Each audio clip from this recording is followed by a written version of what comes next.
자, 623쪽에 관리단하고 관리인 나오는데, 말씀드린 것처럼 여기서부터는 완전 단순 암기사항이에요. 그래서 뭐 댁으로 돌아가셔서 혼자 읽으셔도 되는데, 읽으시라고 하면 안 읽으니까 같이 읽는 거예요. 예. 이 부분 다 암기사항. 관리단이 나옵니다. 관리단의 당연 설립 이렇게 나와 있죠. 줄 거두세요. 관리단은 어떠한 조직 행위를 거쳐야 비로소 성립되는 단체가 아니라 당연 설립이에요. 그러니까 예를 들어 뭐 관리단은 일정한 조직 행위를 거쳐 설립된다 이러면 틀려요. 당연 설립이고. 관리단의 구성원은 누구냐면 구분 소유자 전원입니다. 구분 소유자 전원. 그럼 임차인은 구성원이라는 거야, 아니라는 거야? 아니다니까. 임차인은 관리단 집회 참석해서 의결권 행사를 할 수 있는데 구성원은 아니에요. 계속 줄거두세요. 판례는 집합 건물의 분양이 개시되고 입주가 이루어져 공동관리의 필요가 생긴 때에는 그 당시에 미분양 전유 부분의 구분 소유자도 관리단의 구성원이 되며, 그러니까 미분양 건물의 소유자도 관리단의 구성원이 된다라는 거고요. 그럼 얘는 누구겠어요? 그죠? 분양 회사겠죠, 그렇죠? 또는 뭐 건설 회사가 만들어서 자기들이 보존 등기했다면 자기들, 이런 사람들도 구성원이 될 수 있고, 그 다음에 마지막에 분양대금을 완납하였음에도 분양자 측의 사정으로 소유권 이전 등기를 격려받지 못한 수분양자도 관리단의 구성원이 된다. 그러니까 보증금을 다 냈는데 그 분양하는 사람들의 문제 때문에 아직 등기를 못했다는 거예요. 그럼 법률상으로 아직 소유자는 아니잖아요. 그렇다 하더라도 구성원이 될 수 있다는 게 판례고, 그 다음에 관리인 나오죠. 오른쪽에 동그라미 1번 줄거두세요. 구분 소유자가 10인 이상일 때는 관리인을 선임하여야 하며, 몇 명 이상일 때? 10인이요. 그러니까 원래 관리인은 없어도 돼요. 임의적인 기관인데 10인 이상이면 둬야 합니다. 그리고 관리인은 관리단 집회결의에 의하여 선임되거나 해임된다. 그러니까 집회결의에서 과반수 동의로 선임하거나 해임할 수 있는 거고요. 자, 2번에 별표해 두세요. 별표. 관리인은 구분 소유자일 필요가 없으며 그 임기는 2년 범위에서 규약으로 정합니다. 그러니까 임차인이 관리인이 될 수도 있어요, 없어요? 있다는 거예요. 관리인은 관리만 하는 사람이니까 구분 소유자일 필요는 없고요. 임기는 2년 범위고, 근데 3번에 보면 줄거두시면 관리인에게 부정행위 기타 직무를 수행하기에 적합하지 아니한 사정이 있을 때는 각 구분 소유자는 그 해임을 법원에 청구할 수 있다. 원래 관리인을 선임하거나 해임하려면 집회를 열어 과반수 찬성이 있어야 되는데 관리인이 부정행위를 저지르거나 관리인으로 부적합하면 누가 할 수 있다고요? 각 구분 소유자 아무나 구분 소유자 아무나 법원에다가 해임을 청구할 수 있다라는 거예요. 그게 받으시고, 뭐 관리인의 권한 의무는 참고로 보시면 되는데 첫째 줄에 관리인은 어떤 부분에 보존 관리를 해주는 사람이에요? 공용 부분에 동그라미에서 이거 우리 시험에 한번 관리인이 전유 부분에 보존 관리 해준다 이런 말 나왔어요. 말도 안 되는 얘기잖아요. 전유 부분은 내가 사는 곳인데 내가 알아서 하는 거고 공용 부분에 관한 것이고요. 그 밑에 판례 제목만 보세요. 집합 건물의 관리인에게 건물의 전체 또는 상당 부분에 대한 임대 권한을 위임하는 내용의 규약은 사회질서 위반입니다. 무효. 당연한 거죠. 관리인한테 우리 아파트 대부분을 임대할 수 있도록 권한을 주도록 규약으로 만들었다. 있을 수 없는 일이죠. 무효고. 다음 페이지. 관리위원회입니다. 관리위원회는 뭐 하는 데냐면 동그라미 1번 보세요. 관리인의 사무집행을 감독하기 위하여. 그러니까 뭐 하는 곳이냐면 관리인이 업무 제대로 하나 감독하는 곳이에요. 사무집행을 감독하기 위하여 규약에 정하는 바에 따라 관리위원회를 뭐라고 돼 있어요? 둘 수 있다. 두어야 한다라고 하면 틀려요. 안 둬도 돼요. 둘 수 있는 임의적인 기관입니다. 둘 수 있다에 동그라미 해두시고, 그래서 반드시 설치할 필요 없다고 돼 있고, 동그라미 2번. 관리위원회 위원은 규약에서 달리 정하지 않는 한, 자, 누구 중이라고 돼 있냐면 구분 소유자 중에서 동그라미 해두세요. 구분 소유자 중에서 관리단 집회결의에 의하여 선출한다고 돼 있어요. 그러면 임차인이 관리위원회 위원이 될 수 있어요, 없어요? 없어요. 우리 시험에 한번 뭐라고 나왔냐면 관리위원회 위원은 점유자 중에서 선출한다. OX? 점유자가 아니라 구분 소유자. 그러니까 임차인은 위원이 될 수 없습니다. 그 다음에 규약 및 집회가 나오는데 규약이라는 건 뭐 법인의 정관 같은 거. 여러 사람들이 모여 살다 보니까 규칙이 필요한 거죠. 그런 걸 이제 규약이다라고 부르고요. 뭐 판례 박스는 참고사항으로 보시고 그 2번 판례는 아까 우리 별표했던 거예요. 관리비에 관한 규약이 없다. 공용부분 관리비 청구할 수 있어요, 없어요? 할 수 있다라고 얘기죠. 아까 우리 관리비 판례 정리할 때 첫 번째가 뭐였냐면 규약이 없어도 공용부분 관리비를 청구할 수 있다. 두 번째 연체 관리비 있었죠? 뭘 승계해요? 공용부분. 전유분 승계, 공용부분만 승계하고 연체료는 승계해야 안 해요. 안 한다고 했고 소유자가 바뀌면 새로운 소유자만 연체 관리비를 부담해요. 종전 소유자도 부담해요. 종전 소유자 그렇죠. 그때 나왔던 판례가 판례 박스 2번 그 얘기고.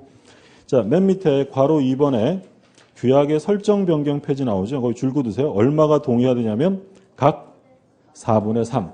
아까 4분의 3짜리 하나 있었어요. 뭐 있었어요? 아까 엄청 졸릴 때 봤던 거 뭐 있었냐면 공용 부분의 변경. 공용 부분의 변경 4분의 3이고 규약의 설정 변경 폐지 4분의 3. 4분의 3 지금 몇 개 나왔냐면 2개 나왔어요. 2개. 앞으로 3개 더 나올 거예요. 예. 다음 페이지. 괄호 4번의 규약의 효력이에요. 뭐 상식선에서 이해하시면 됩니다. 규약은 결의에 관여한 구분 소유자뿐 아니라 그의 포괄 승계인 특정 승계인에게도 효력이 미친다. 규약은 규칙이니까 그 집회에 참석해서 결의한 사람뿐 아니라 그 구성원들 다 미치는 거고요. 집회가 나오죠. 관리단 집회는 관리단에 있어서 최고의 의사결정 기관이다. 그러니까 집회를 통해서 의결을 하게 되는데 자, 집회 종류는 2개가 있어요. 먼저 1번에 정기집회, 2번에 보면 임시집회인데 정기집회, 임시 각각 별표 하나씩 해주세요. 자, 정기관리단 집회를 보면 관리인은 매년 회계연도 종료 후 얼마 이내요? 3개월 이내, 뭐 6개월 이렇게 바꾸면 틀려요. 3개월 이내에 정기집회를 소집하여야 합니다. 할 수 있다는 게 아니라 해야 돼요. 반드시. 그러니까 예전에는 정기집회를 매년 1회 열도록 돼 있었는데 시기를 명확하게 법으로 바꿨어요. 회계연도 종료하고 얼마 내에 3개월 내에 해야 됩니다. 그 다음에 임시집회인데 임시집회가 소집되는 경우는 둘 중에 하나예요. 첫 번째는 뭐라고 되냐면 관리인은 필요하다고 인정하는 때. 그러니까 누가 필요하다고 인정할 때? 관리인. 그러니까 첫 번째는 관리인이 필요하다고 인정할 때 소집할 수 있고요. 그 다음에 또한 구분 소유자 얼마 이상? 5분의 1. 5분의 1 이상이 열자고 하면 열어야 돼요. 그러니까 임시집회가 열리는 경우는 2가지. 관리인이 필요하다고 생각할 때 그리고 두 번째는 얼마가 열자고 할 때. 5분의 1이 열자고 할 때. 라는 거고요. 그 다음에 오른쪽에 집회 소집의 통지 동그라미 1번 별표해 두세요. 관리단 집회를 소집하려면 관리단 집회 일주일 전에 회의의 목적사항을 구체적으로 밝혀 각 구분 소유자에게 통지해야 한다. 그러니까 집회를 하려면 얼마 전에 알리라는 거예요. 일주일 전에. 그리고 그 목적사항을 밝혀서 누구한테 통지해요? 각 구분 소유자에게 통지합니다. 그리고 의결을 하려면 여기에서 밝힌 목적사항에 대해서만 의결을 해야지 표시하지 않은 사항에 대해서는 의결해서는 안 되겠죠. 무슨 의미인지 이해되셨어요? 그러니까 예를 들어서 그 집회한다고 통지할 때는 별로 중요하지도 않은 거 할 것처럼 써놓고 사람들이 뭐 별거 없네 안 가야지 이랬는데 자기들끼리 모여서 중요한 거 결정하면 돼야 안 돼요? 안 되죠. 그래서 적시된 사항만, 적시된 목적사항만 의결하도록 되어 있고요. 자, 그 다음에 4번에 소집 절차 생략 별표 2개 두세요. 관리단 집회는 구분 소유자 전원이 동의하면 소집 절차를 거치지 아니하고 소집할 수 있다. 그러니까 원래 소집하려면 일주일 전에 회의의 목적사항을 명시하여 각 구분 소유자에게 통지해야 되는데 이런 거 없이 할 수도 있다는 거야. 그러려면 얼마가 동의하라고요? 전원이 동의, 전원 동의. 예를 들어서 뭐 이 10가구가 이렇게 집합 건물에 모여 사는데 이 10가구가 이제 요즘 날씨 좋잖아요. 봄맞이 꽃놀이 단체로 갔어요. 단체로 가가지고 야 우리 모인 김에 집회나 한판 하자. 바로 할 수 있다는 거예요. 이런 경우에는 소집 절차가 필요 없다는 거예요. 그럼 이런 경우에는 뭐 명시된 목적사항에 대해서만 의결해야 한다? OX예요. 그런 거 없어요. 전원이 모였으니까 거기서 다 정하면 되는 거고요. 자, 그 다음에 집회 결의가 나오는데 동그라미 1번의 의결권. 각 구분 소유자의 의결권은 규약에 특별한 규정이 없는 경우에는 전유 부분 면적 지분 비율에 의한다. 그래서 아까 뭐 25평형과 50평의 의결권 차이가 2배 난다고 했던 거예요. 자, 그 다음에 줄거두세요. 전유 부분을 여럿이 공유하는 경우에는 공유자는 관리단 집회에서 의결권을 행사할 1인을 정한다. 이때 의결권 행사자 1인을 정한다는 규정은 강행 규정이다. 강행 규정에 동그라미 해두시고.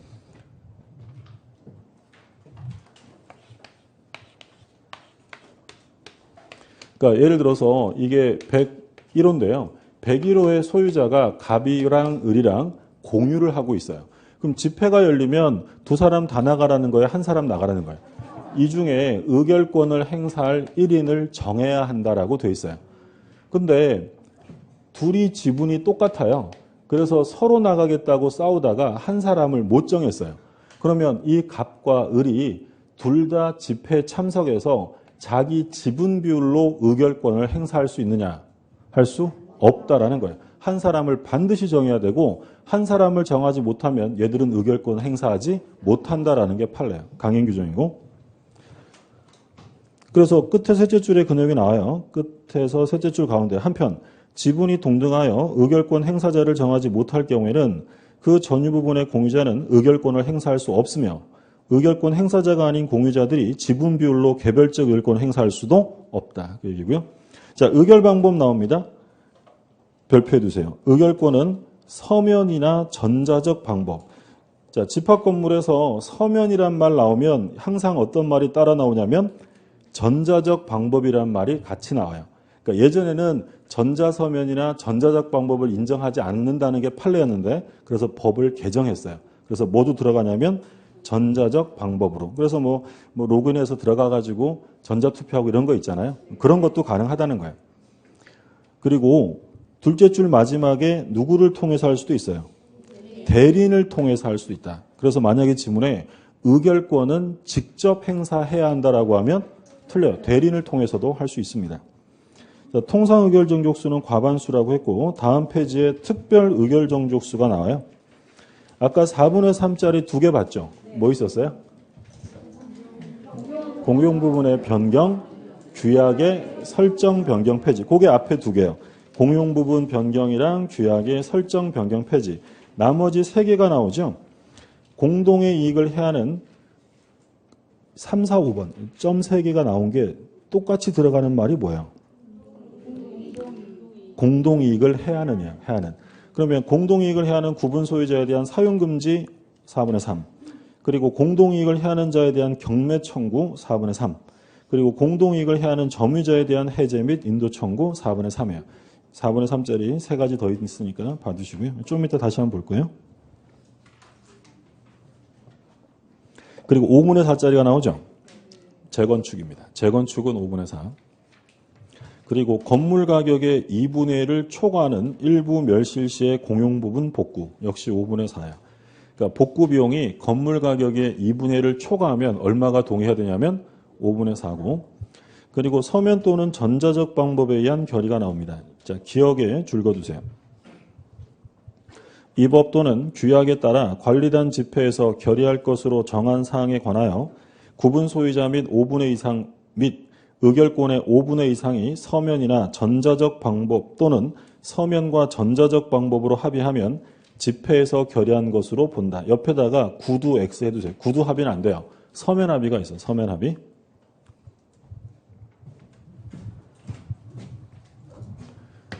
그러니까 집합건물법에서 또는 관리규약에서 일정한 사항을 집회 결의를 통해서 하도록 돼 있어요. 그러면 이걸 결정하려면 관리단 집회를 열어서 결의를 하면 되는데 집회 결의를 하지 않고도 이 집회 결의와 똑같은 효력을 발생시킬 수 있다는 거야. 얼마 이상이? 각 5분의 이상이 뭐로 합의하면? 서면으로 합의하면. 이 서면이라고 하면 뭐도 같이 들어간다고요? 전자적 방법. 서면으로 합의하면 집회 결의와 똑같은 것으로 인정을 해주겠다는 거야. 그럼 아까 우리 그 관리인을 선임할 때 통상 의결 정족수 열어야 된다고 했죠. 그럼 꼭 집회를 열어야 돼요? 서면 합의하면 되는 거예요. 그럼 5분의 4가 서면 돌리면 이 경우 인정하는 거고 재건축 아까 얼마 동의한다고 했어요? 5분의 4. 그러면 집회 열지 않고 뭘로 합의할 수도? 서면 합의하는 것도 똑같이 집회 결의와 효력이 인정이 된다라는 거고 이제 밑에 내용들은 안 보셔도 되겠고요. 오른쪽에 그래서 지금 보신 내용들을 표로 정리했죠. 의결정족수 정리 별표 2개 해두세요. 별표 2개. 아까 5분의 1은 뭐였냐면 임시집회. 그리고 4분의 3은 공용부분 변경. 규약의 설정 변경 폐지. 나머지 3개는 의무 위반자에 대한 조치예요. 사용금지 청구, 경매 청구, 해제 및 인도 청구고 5분의 4는 재건축.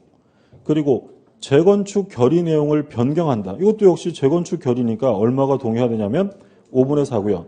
그리고 복구 비용이 얼마를 초과하면 2분의 1 초과하면 5분의 4. 그리고 서면 또는 전자적 방법에 의한 결의. 아까 얼마가 동의하면요? 5분의 4. 5분의 4. 그 다음에 이제 의무 위반자에 대한 조치가 나오는데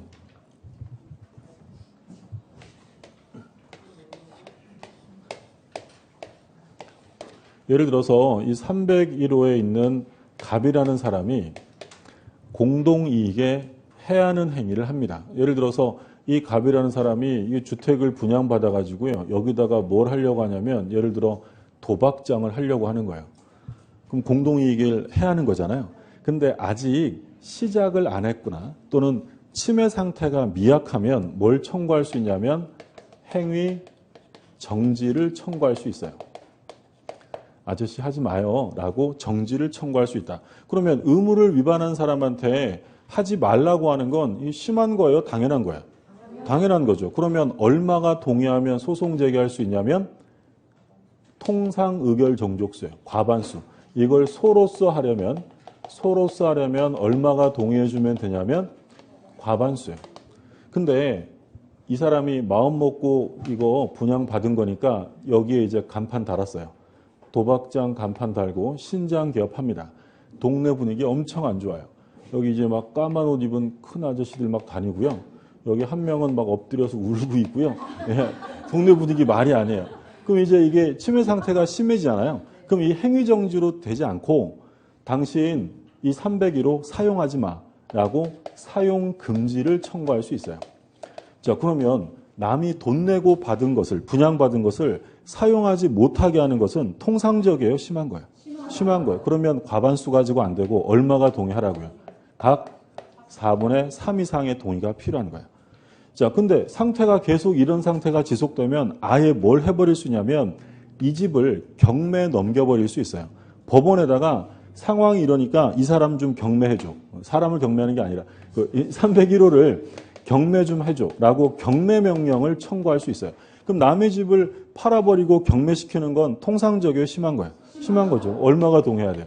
각 4분의 3 이상의 동의가 있어야 돼요. 그래서 행위정지 청구는 통상의결정족수 쓰면 되는데 사용금지 청구나 경매 청구는 통상의결정족수가 아니라 얼마가 동의해야 돼요? 4분의 3. 그러면 이게 경매로 넘어가 6개월 내에 경매 붙여야 되는데 경매로 넘어가면 이 갑은 경락인이 될 수 있어요? 없어요? 당연히 안 되겠죠. 얘가 도박장 만들어서 경매 붙였더니 지가 경락받고 저 왔어요 이러면 돼야 안 돼요? 안 되는 거죠. 그래서 이 사람은 경매인이 될 수 없도록 제한을 둬요. 근데 지금은 누가 의무를 위반한 거냐면 구분 소유자가 위반했어요. 근데 갑이 을에게 임대차나 이런 거라서 이 을이 점유를 하고 있는데 이번에는 점유자가 의무를 위반했다는 거예요. 그러면 이 사람이 이거 못 쓰게 해야 될 거 아니에요? 그럼 못 쓰게 하려면 일단 이 소유자와 맺은 계약이 있을 거 아니에요? 이 계약을 어떻게 하면 돼요? 사실 정확하게 말하면 해지라고 해야 되는데 입법자들이 해제라고 써놨어요. 해제 및 인도 명령을 청구하는 거예요. 그러면 점유자가 의무를 위반했을 때 계약을 남이 맺은 계약을 해제하고 나한테 가져와라고 청구하는 건 통상적이에요? 심한 거예요? 심한 거죠. 역시 얼마가 동의해야 돼요? 각 4분의 3 이상의 다수 결의가 필요합니다. 그럼 4분의 3 3개 다 나왔어요. 의무 위반자에게 첫 번째, 그렇죠? 쓰지 마. 사용금지 청구죠. 네. 필기하지 말라는 얘기 아니고요. 네, 쓰지 마. 사용하지 마. 이렇게 얘기하고요. 그리고 니네 집 팔아버린다. 경매 청구. 그리고 계약의 해제 및 인도 청구. 이렇게가 4분의 3이에요. 자, 632쪽에 동그라미 1번에 맨 위에 동그라미 1번에 그럼 이걸 누가 하느냐라는 건데요. 줄거두세요. 동그라미 1번 둘째 줄에 관리인 또는 관리단 집회결의로 지정된 구분 소유자예요. 그러니까 여기서 각 구분 소유자하고 X 해두세요. 각 구분 소유자가 하는 게 아니고 누가 한다고요? 관리인이나 지정된 구분 소유자가 합니다. 각 구분 소유자라고 하면 틀리고 나머지 것들은 뭐 제목만 보세요. 사용금지 청구 얼마라고 했어요? 4분의 3. 경례명령 청구 4분의 3. 오른쪽에는 의무 위반 점유자죠. 점유자가 위반하면 역시 괄호 2번에 해제 및 인도 청구죠. 얼마가 동의해야 돼요? 4분의 3. 그래서 그거 정리한 게 그 631쪽에 아까 표예요. 표. 내용들을 봐두시고 의결 정족수는 다 암기해서 가시고요. 그러면 4분의 3짜리 5개 다 봤어요? 뭐 있었어요? 공용 부분의 변경. 그 다음에 규약의 설정 변경 폐지. 나머지 3개는 의무 위반자에 대한 조치인데 사용금지 청구, 경매 청구, 해제 및 인도 청구 이렇게가 4분의 3이에요. 자, 밑에 재건축 다음 페이지 보세요. 오른쪽에 조문은 보실 필요 없고 635쪽에 재건축 결의라고 되어 있는데 635쪽에 몇 분의 몇이라고 되어 있어요? 5분의 4. 5분의 4. 그리고 셋째 줄에 줄거두세요. 재건축은 구건물과 신건물 사이에 동일 유사성을 요구하지 않는다. 따라서 집합건물법상 주거용 건물을 철거하고 상가용 건물을 신축하는 것과 같이 건물의 용도 변경 형태의 재건축 결의도 인정이 돼요. 그래서 재건축할 때 예전 건물과 새로운 건물의 동일성이 인정될 필요는 없습니다. 판례가 나오죠. 첫째 판례 별표해 두세요. 재건축 비용 분담에 관한 사항을 정하지 아니한 재건축 결의의 효력은 무효입니다.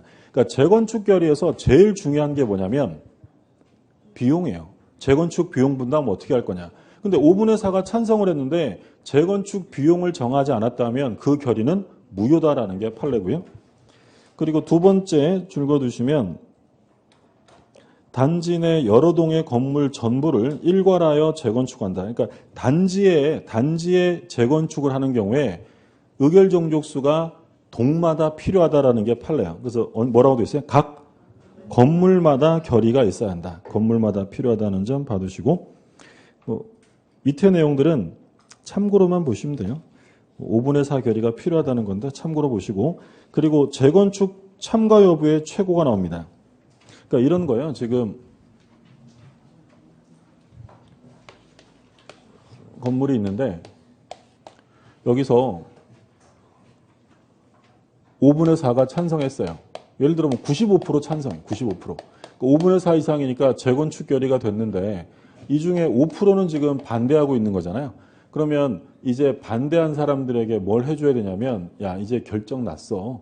니들 마음 좀 바꿔서 참가하는 게 어때? 라고 최고를 해야 돼요. 재건축 참가 여부를 최고해야 되는데 중요한 건 반드시 서면으로 최고해야 돼요. 우리 시험에서 반드시 서면으로 해야 한다는 건 여기서 딱 한 번 나와요. 재건축 참가 여부를 최고할 때는 반드시 서면으로 해야 한다. 그러면 결정 났네 이래서 한 3%는 참가했는데 예를 들어 2%는 절대 안 돼라고 반대합니다. 그럼 얘들 이제 어떻게 해야 돼요? 얘들한테 그러면 팔고 나가라고 시가 매도를 청구하게 돼요. 자, 그리고 서면으로 참가 여부를 최고했는데 아무 말도 안 하면 재건축 참가예요, 거절이에요? 거절. 우리 시험 범위 내에서는 최고했는데 아무 말 안 하면 전부 다 긍정이 아니라 부정적이 된다고 했죠. 그래서 그 동그라미 1번 셋째 줄 마지막에 회답할 것을 무엇으로 촉구해야 한다고요? 서면. 서면에 동그라미하고 별표 두세요. 반드시 서면이고요. 그리고 2번 맨 밑에 촉구받은 날로부터 2월 이내 회답을 해야 합니다. 다음 페이지 줄거두세요. 기간 내 회답하지 아니한 경우 그 구분 소유자는 재건축에 참가하지 아니하겠다는 뜻을 회답한 것으로 본다. 거절로 본다는 거죠. 그러면 결국 뭐 한다고요? 매도 청구, 팔고 나가세요라고 할 수 있다는 거죠. 자, 맨 밑에 복구 나오는데 오른쪽에 괄호 2번은 건물 가격 2분의 1 이하예요. 2분의 1 이하.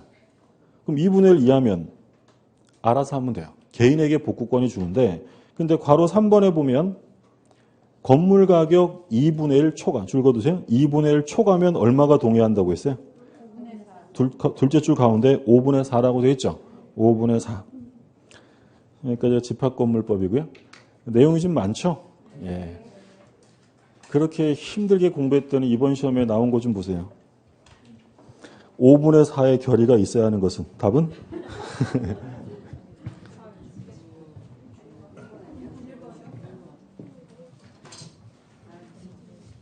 그러니까 나중 되면 집합건물법은요 포기하는 분들이 되게 많아요.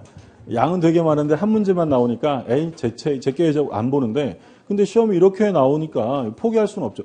몇 년 전에는 뭐라고 나왔냐면 재건축에 참가하기 위해서는 괄호의 동의가 있어야 한다. 1번 5분의 1, 2번 5분의 1 이렇게 나왔어요.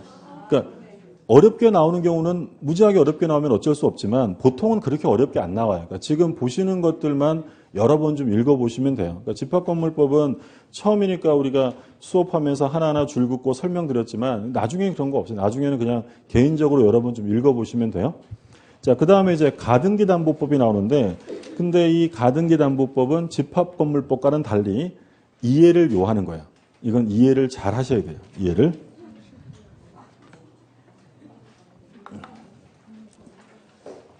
또 쉬겠다 이런 표정 짓지 마시고요. 보세요. 책 보세요. 640쪽.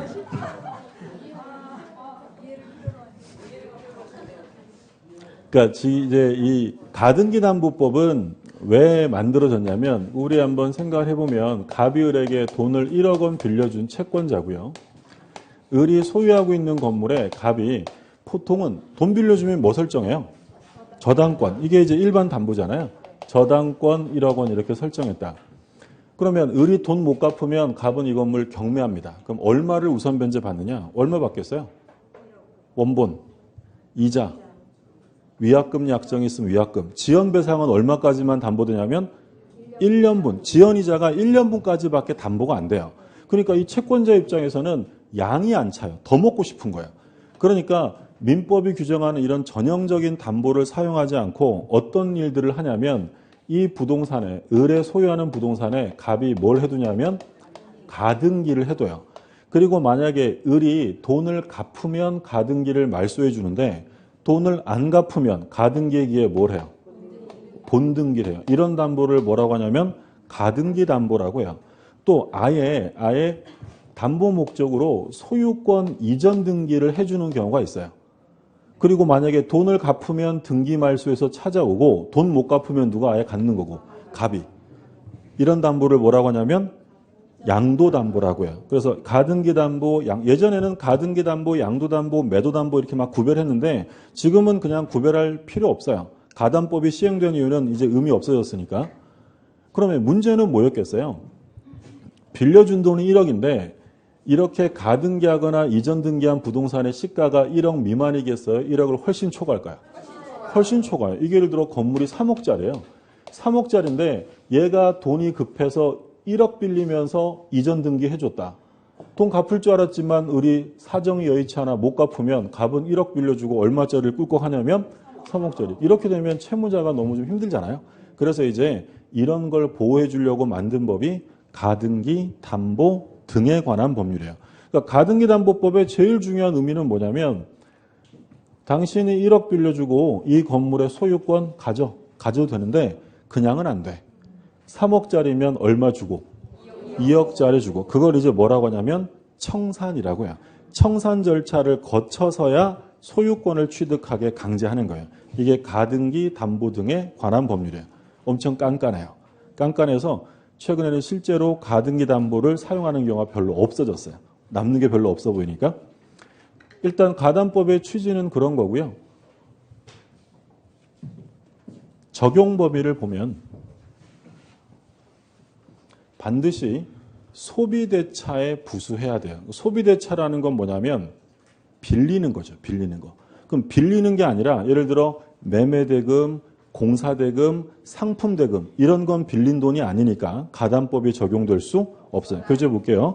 640쪽에 적용 범위 일단 괄호 1번에 줄 거두세요.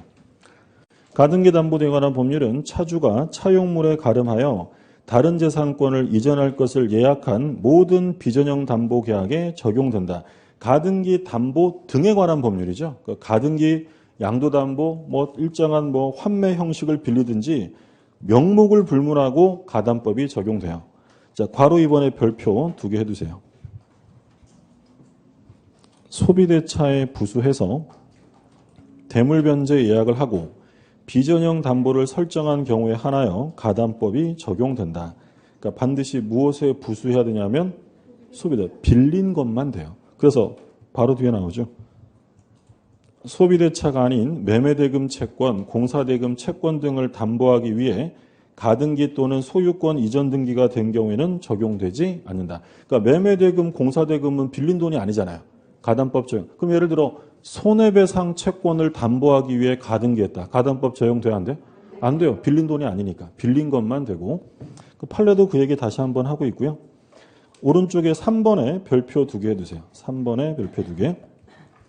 담보부동산에 대한 예약 당시 가액이 차용액과 이에 붙인 이자를 합산한 액수에 미치지 못하는 경우에는 가담법이 적용되지 않는다. 그러니까 지금 갑이요.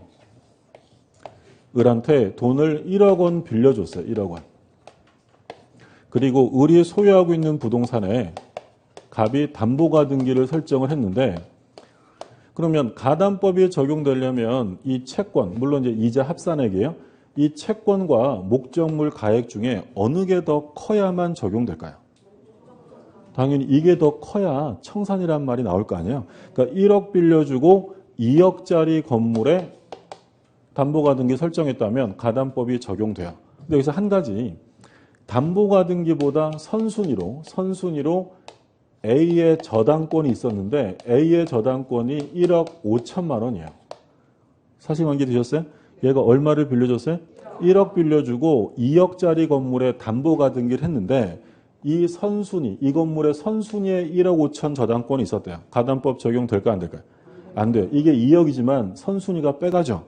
빼면 얼마짜리 건물이에요? 5천. 가담법은 적용하지 않습니다. 바로 이어서 나옵니다. 셋째 줄 가운데 만일 목적물에 선순위 저당권이 있는 때에는 예약 당시 목적물 가액은 그 저당권의 피담보 채권액을 공제한 나머지 액수를 기준으로 한다. 그래서 이건 얼마짜리 건물로 되냐면 5천만 원짜리 그 얘기고요. 자, 그 다음에 4번에 보면 채권담보 목적으로 등기 등록이 되지 않은 경우에는 가등기담보법이 적용되지 않는다. 그러니까 반드시 공시가 돼야 돼요. 등기 등록이. 근데 따라서인데 따자가 날라갔네요. 그다음에 그냥 나서라고 되어 있어요. 따라서 알겠죠? 그 뒤에는 참고로 보시면 되겠고. 그래서 그 뒤에는 뭐냐면 가등기담보 설정 계약을 했는데 가등기 안 했대요. 가담법 적용돼야 안 돼요? 안 된다는 거예요. 반드시 등기 등록이 돼야 적용되는 거고. 자, 그리고 다음 페이지에 가등기담보법은 우리가 보통 보는 건 소유권이지만 소유권뿐 아니라 다른 권리를 취득하기 위해 가등기하는 경우에도 가담법은 적용돼요. 근데 적용 안 되는 권리가 3가지가 있어요. 3가지. 그게 뭐냐면 전저질. 예. 괄호 5번에 셋째 줄 마지막에 줄 거두세요. 그러나 전세권, 저당권, 질권을 목적으로 하는 경우에는 적용되지 않습니다. 전저질 적용 안 되는 거 봐두시고요. 그 다음에 이제 가등기 담보의 법적 성질 쭉 나오는데 이거 안 보셔도 돼요. 뒷부분에만 이해를 해두시면 되고.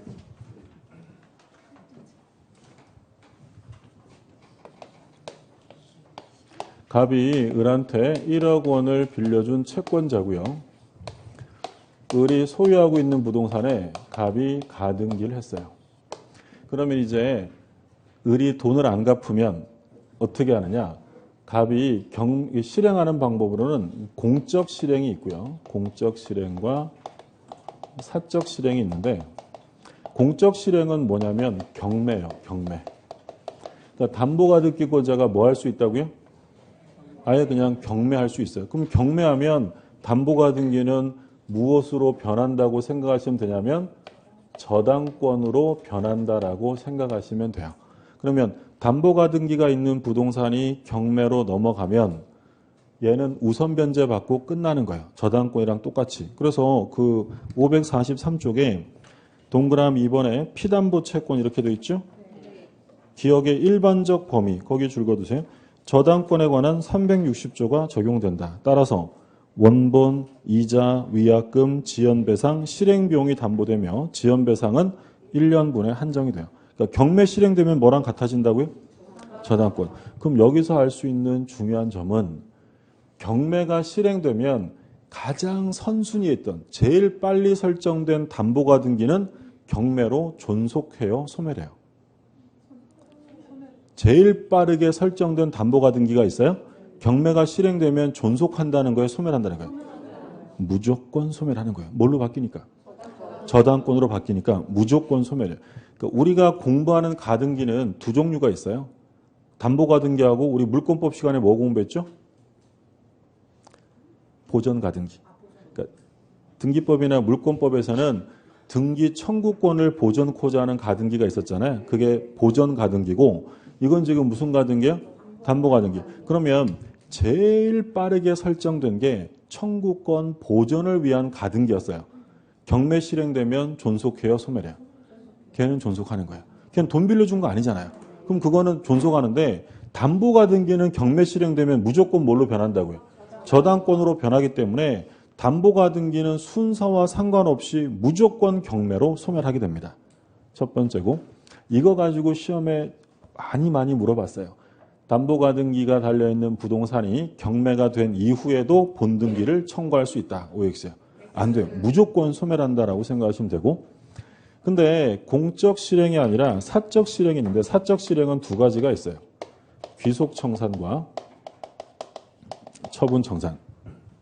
그럼 경매 실행되면 얘가 가등기 돼 있으니까 얘가 보전가등기인지 담보가등기인지 명확하지 않으니까 경매 법원에서는 얘한테 최고장을 한 장 날려요. 뭐라고 하냐면 당신의 정체를 밝히시오. 당신이 만약에 담보가등기권자면 그 내용 및 채권의 존부, 원인, 액수, 금액을 밝히라는 거죠. 무슨 말인지 드셨죠? 경매가 실행되면 경매법원에서는 내용 및 채권의 원인, 존부, 금액 이거를 신고하도록 하고요. 만약에 담보가등기가 아니에요. 그럼 담보가등기가 아니면 무슨 가등기겠어요? 보전가등기죠. 그럼 얘는 돈 받을 게 있어요? 없어요? 없죠. 그럼 뭐만 신고하라고 하냐면 그 내용만 신고하라라고 해요. 근데 예를 들어 제가 담보가등기권자인데 집에 있는데 이게 날라왔어요. 근데 귀찮아서 제가 신고 안 합니다. 신고 안 하면 우선 변제 해줄까요? 안 해줄까요? 배당해주지 않습니다. 신고해야 되고요. 그래서 경매는 특별하게 가담법에서는 자세히 나올 이유가 없어요. 왜냐하면 경매는 뭐가 되는 거니까?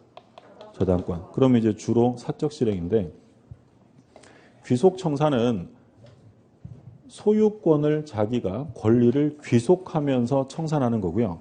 처분청산은 뭐냐면 일단 처분하고 남는 거 돌려주는 게 처분청산이에요. 우리 가담법에서는 뭐만 인정하냐면 귀속청산만 인정하지 처분청산은 사적 실행으로서 인정하지 않아요. 그러니까 무슨 얘기냐면 얘가 1억 빌려주고 이 건물에 가등기 했어요. 그러면 이 갑이 이 건물을 팔아버렸어요. 2억 원에. 그리고 1억 원은 나 갖고 1억 원은 을에게 돌려줬다. 이게 무슨 청산일까요? 이게 처분청산이에요. 그건 돼야 안 돼요? 안 돼요. 자기가 뭔데 남의 부동산을 처분해요. 그러니까 청산금을 주지 않은 상태에서는 소유자가 아닌 거예요. 그러니까 처분할 권한이 인정될 수 없어요. 그럼 귀속청산은 뭐냐면 이게 2억이고 1억이면 얘한테 1억 원을 주면서 소유권을 어떻게 하는 거예요? 귀속하는 거예요. 그게 귀속청산이고 사적 실행으로서는 뭐만 인정이 되냐면 귀속청산만 인정이 돼요. 그럼 지금 이게 가등기 했으니까 가등기 담보고 이전 등기하면 양도 담보잖아요. 그럼 이 목적물의 사용 수익은 누가 할까요? 담보권자가요? 설정자가요? 당연히 설정자가 소유자고 점유하니까 얘가 사용 수익합니다. 그럼 만약에 을이 이거를 병한테 임대차를 해줬어요. 그럼 병이 을한테 차임 주겠죠? 그러면 담보권자 갑이 이 을한테 야, 그 차임 부당이득으로 물어내 할 수 있어요, 없어요? 없죠. 당연히 안 되죠. 얘 거야. 그러면 사용수익권, 과실취득권이 언제 채권자에게로 넘어가냐면 청산 절차가 종료돼야 돼요. 종료돼야 한다. 그러면 귀속청산의 절차는 일단 변제기가 도래해야 돼요. 변제기가 도래한 다음에 그 다음 뭐 하냐면 실행 통지합니다. 청산금의 평가액을 통지하고 통지가 도달되면 청산기간 2개월이 진행이 돼요. 근데 2개월이 지났는데도 돈을 안 갚는다? 그러면 청산금을 주면서 뭐 하겠어요? 본등기 하겠죠. 본등기와 인도를 하게 되는데 둘은 무슨 관계냐면 동시행 관계. 이게 귀속청산 절차예요. 교재를 보죠. 다음 페이지. 644쪽에 괄호 3번에 별표 하나 해두세요. 양도담보나 가등기담보가 설정된 경우 일반적으로 담보물에 대한 사용수익권은 설정자인 소유자에게 있다. 따라서 청산 절차가 종료되기 전까지는 가등기 담보권 설정자가 소유자로서 목적물을 사용할 수 있고 제3자에게 용의권을 설정해 줄 수도 있습니다. 그래서 언제가 되어야 사용수익권이 담보권자에게 넘어간다고요? 청산 절차가 종료되면. 그렇죠? 그 얘기고. 그 다음에 가등기 담보 실행인데 오른쪽에 1번 경매에 의한 실행이야. 그 동그라미 1번 끝에서 둘째 줄에 줄 그어두세요. 집행법원이 정한 기간 안에 채권 신고를 하지 않는 담보 가등기권자는 매각대금을 배당받을 수 없다. 이 얘기하는 거죠. 요거 신고하라고 하면 신고해야 되고 안 하면 배당해 주지 않아요. 그리고 이제 2번에 별표 3개 해두세요. 지금부터 이제 본격적으로 보셔야 될 내용이 권리 취득 실행이에요. 그래서 가담법이 출제가 되면 기본적으로 적용 범위에서 물어보는 경우가 있어요. 적용 범위. 그리고 두 번째로 집중적으로 출제가 되는 건 지금부터 보는 권리 취득에 의한 사적 실행을 보는 거예요. 자, 여기서부터는 좀 쉬었다가 보시죠.